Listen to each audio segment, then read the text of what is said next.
I was thinking starting this. We just heard. Kirk Herbstreit says he's not sure. He doesn't think we're going to have college football, no matter what happens. And then now panic has broke out. That'll get us to a cure pretty quickly.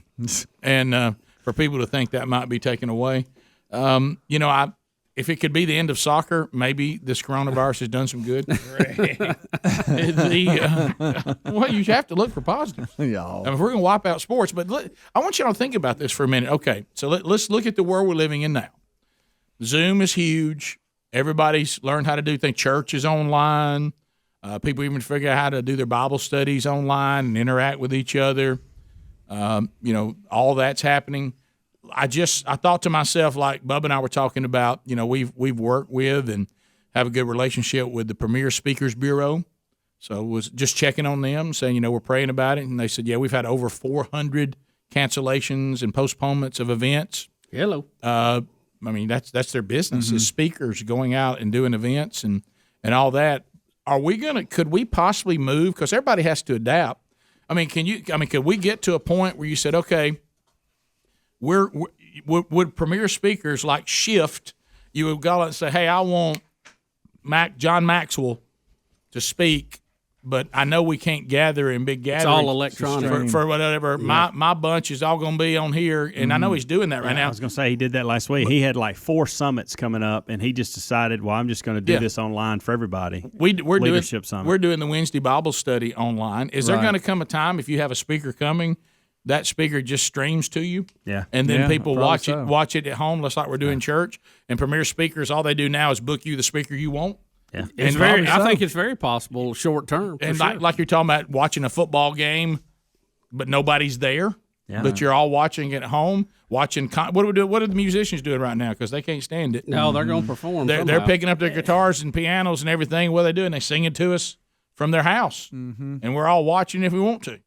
There's tons of that going on. No, I said this last segment, and I'm not fear by any means. I'm just saying we're going to have to adapt to it. Mm-hmm. Life, I know this is a statement that people wear. Life as we knew it is over completely.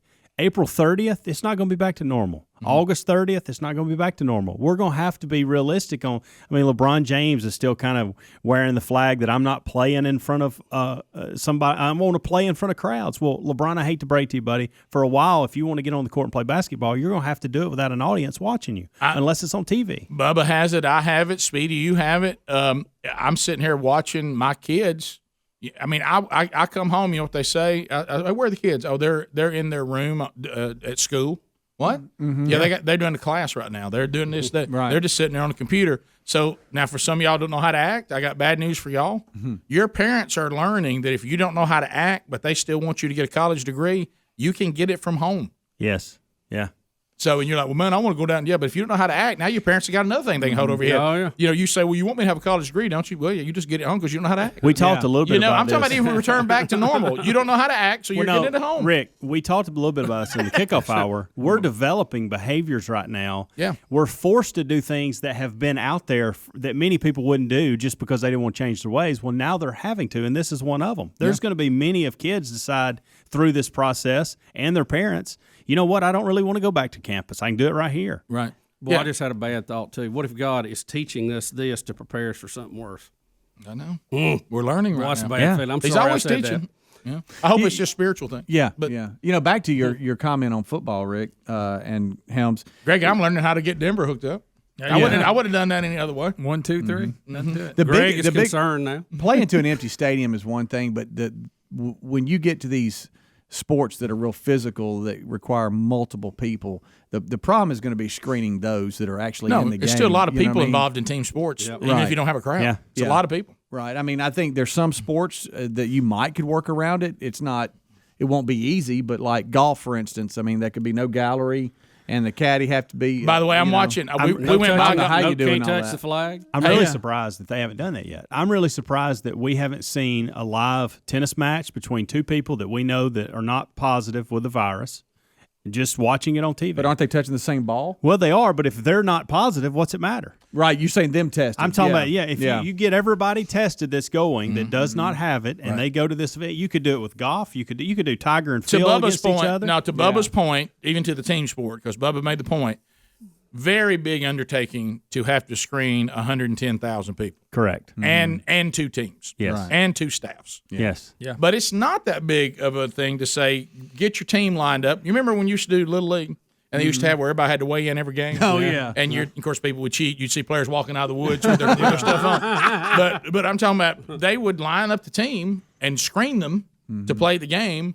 You could do that and it not be that big of an undertaking. Right. You could take a team and say, all right, your DB just tested positive, so your team can't play. Yeah. Or something like that. Or if everybody tests negative, then this team comes on the field, and here's the ones that tested negative. They come on the field, and then you don't have to worry about the stadium. I mean, could we find ourselves, and I hate to go Hunger Games here, I mean, could we find ourselves, seriously, sitting around saying, well, let me tell you how it used to be. We used to have these big stadiums, and we would pack out and watch these games. It wasn't like y'all do it. The way we did it, we'd actually go to a game. What? Yeah. How dangerous is that? Well, it wasn't dangerous until, the pandemic of 2020. 2020. And then the pandemic of 2020 taught us all to watch Changed things all. virtually, and that's y'all's norm. But your granddaddy remembers I used to actually go to a stadium, and we'd stay outside, and we'd eat, and we'd do – what?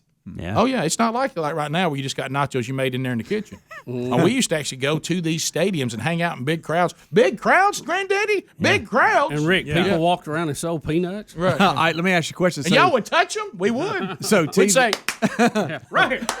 There you go. So TV could get their advertising dollars, kind of like NASCAR's doing with their virtual races and stuff. Right. Could there be like a Madden type setup where in the NFL or college you tune in to watch 2 teams play with current rosters, but somebody's playing for them? Well, Speedy, you know what I'm saying? Well, think about it. But We- no players. Hey, what about the Jetsons, where they played with robots? Yeah. No. Well, that's and I will say We just this. had virtual racing, guys. and I'm gonna We tell you, really had guys, virtual racing. because That's what I was we've just been mentioning, yeah. fasting sports. Granddaddy, did y'all have like human beings playing? We did. It wasn't robots. They were real people out there. We had real cars. But how racing. did they keep from getting sick, Granddaddy? It was different then. That's before the pandemic of 2020. Yeah. Well, and to Bubba's point, I thought this whole iRacing thing was silly and stupid, and I got caught up in it this weekend because it was the only thing out there. Yeah. It looked realistic. You had guys actually driving video games in their living rooms and bedrooms. It was a very, very How funny was it that interesting Jimmy concept. Johnson couldn't get online? I know. I know it. I know. But let me say, After all the and then they said he success, kept one too many. And then they said he kept crashing everybody. He couldn't do it real good.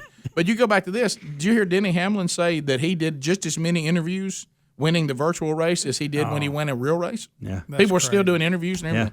Tell me how you won it. What was your strategy? They better look out because think about it. It's better for the environment doing it this way. So, hey, we may just do it all the time. Now we're going green, Gregory. We're really green on that. Paul, tell us about the SEC. Granddad, tell me about the good old days. Tailgate, Granddaddy, what was that? We'll come back and take your phone calls. It was when a mob of people shared food. Yeah. What?